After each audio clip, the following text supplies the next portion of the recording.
ہماری سوسائٹی میں، ہمارے معاشرے میں بے حیائی، فتنے، فساد جنم لے رہے ہیں، طرح طرح کے رنگ رنگ کے۔ اس کی ایک وجہ بے پردگی بھی۔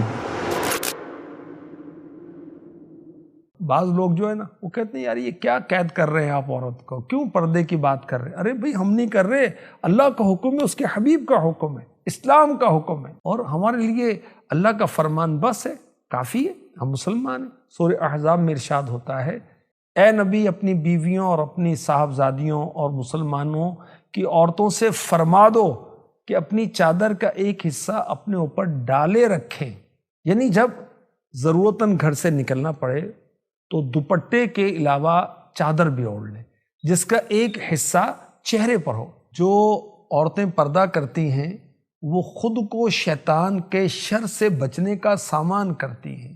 جو عورتیں پردہ کرتی ہیں وہ اس بات کو ظاہر کرتی ہیں کہ وہ ایمان والی ہیں، اسلام کے اصولوں پر عمل کرنے والی ہیں اور شرم و حیا والی ہیں۔ پردہ کیا ہے کہ غیر مرد انہیں کسی طرح نہ دیکھ سکے۔ غیر مردوں کی نظریں کیا ہیں؟ پتھر، اور عورت کو صنف نازک کہتے ہیں، تو نازک چیزیں پتھروں سے ٹوٹ جاتی ہیں۔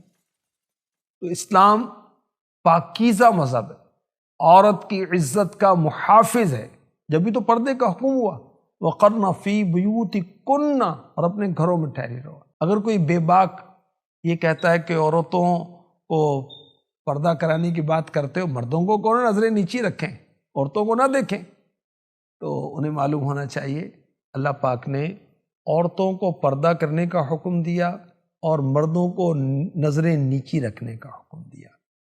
قُل لِّلْمُؤْمِنِينَ يَغُضُّوا مِنْ أَبْصَارِهِمْ، سورہ نور کی آیت نمبر 30۔ مسلمان مردوں کو حکم دو کہ اپنی نگاہیں کچھ نیچے رکھیں۔ عورت اجنبی مرد کے لیے سر سے پاؤں تک چھپانے کی چیز ہے۔ جب عورت گھر سے نکلتی ہے بے پردہ ہو کر، شیطان اس کو گھورتا ہے۔ اللہ کے حبیب صلی اللہ علیہ وآلہ وسلم نے فرمایا، عورت پردے میں رہنے کی چیز ہے، جب وہ باہر نکلتی ہے تو شیطان اسے نگاہ اٹھا اٹھا کر دیکھتا ہے۔ علماء فرماتے ہیں عورت کے لیے پردہ کیوں لازم ہے؟ اس لیے کہ یہ گھر کی دولت ہے اور دولت کو چھپا کر رکھا جاتا ہے۔ عورت گھر میں ایسی ہے جیسے چمن میں پھول، اور پھول کہاں چھلکتا ہے؟ چمن میں، وہیں ہرا بھرا رہتا ہے۔ عورت اپنے باپ دادا بلکہ سارے خاندان کی عزت و آبرو ہے، اور اس کی مثال سفید کپڑے کی سی ہے۔ سفید کپڑے پر معمولی سا دھبا جو ہے دور سے نظر آتا ہے، اور غیروں کی نگاہیں اس کے لیے بدنما داغ ہیں، اس لیے اس کو ان دھبوں سے دور رکھا جاتا ہے۔ معلوم ہے کہ عورت پر یہ جبر نہیں کیا جا رہا کہ اس کو جو پردے کا کہا جا رہا ہے، بلکہ اس کی حفاظت کا سامان کیا جا رہا ہے۔ پردے کے فوائد کیا ہوں گے؟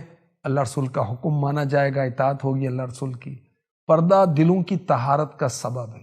پردہ عفت و پاک دامنی کی نشانی ہے۔ پردہ ایمان کی علامت، پردہ حیا کی علامت، پردہ حیا کی حفاظت کرتا ہے۔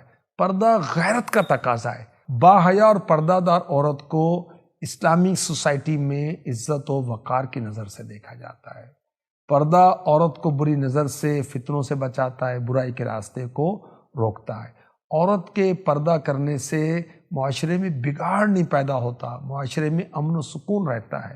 پردہ عورت کے وقار میں، پریسٹیج میں اضافہ کرتا ہے اور اس کی خوبصورتی کی حفاظت کرتا ہے۔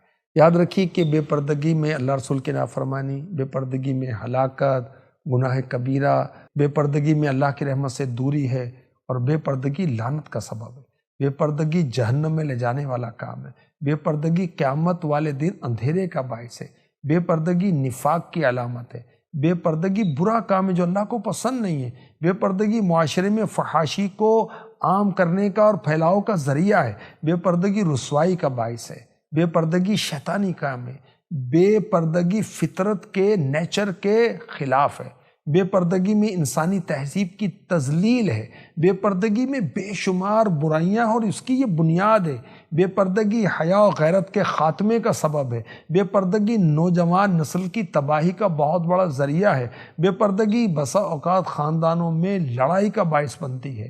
عورت کو چند شرائط کے ساتھ گھر سے باہر نکلنے کی اجازت ہے، مگر لباس کیسا ہو؟ ڈھیلا ڈھالا، سادہ برقع، ایسی بڑی چادر جو جسم کو، بدن کو چھپا لے، اور بدن اور لباس ظاہر نہ ہو وہ پہن کر گھر سے باہر نکل سکتی ہے۔ امیر اہل سنت کی کتاب پردے کے بارے میں سوال جواب، اس کو اگر عورتیں پڑھیں تو انہیں معلوم ہوگا کہ کن کن مردوں سے عورت کا پردہ ہے، اور پیرنٹس کو چاہیے، بالخصوص ماں کو چاہیے کہ اپنی بچیوں کو بالغ ہونے سے پہلے یہ تعلیم دے کہ وہ کون کون سے مرد ہیں جن سے ان کا پردہ ہے۔ اللہ پاک حیا کی چادر ہماری بہو بیٹیوں کو نصیب